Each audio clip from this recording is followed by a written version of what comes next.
Rekord ta' aktar minn 1,600,000 persuna ħallsu biex żaru s-siti amministrati minn Heritage Malta matul is-sena li għaddiet, żieda ta' kważi 300,000 persuna fuq is-sena ta' qabel.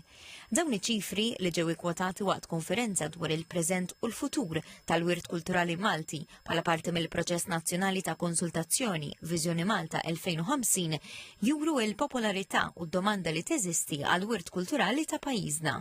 Il-konferenza ffukat dwar l-irwol storiku u l-identità kulturali fit-tfassil tal-viżjoni għal-futur kulturali ta' Malta.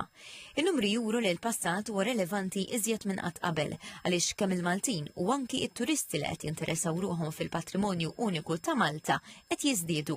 Dawn iċ-ċifri juru biss it-tul fis-siti ta' Heritage Malta u jeskludu attrazzjonijiet oħrajn popolari li jfisser li l-interess fil-wirt kulturali Malti huwa saħansitra akbar. Id-diskussjoni kienet imsawra wkoll b'riflessjonijiet dwar l-importanza li jiġu salvagwardjati mhux biss is-siti fiżiċi imma wkoll aspetti intangibbli tal-kultura Maltija bħal-lingwa, il-mużika u tradizzjonijiet.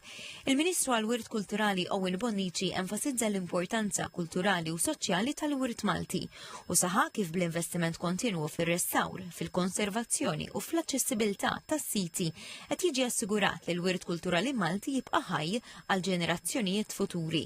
Il-pubbliku mħeġġeġ jgħid dwar is-suġġett bħala parti mill-proċess konsultattiv ta' Viżjoni Malta 2050 u għandu ċans jagħmel dan sad-9 ta' Settembru.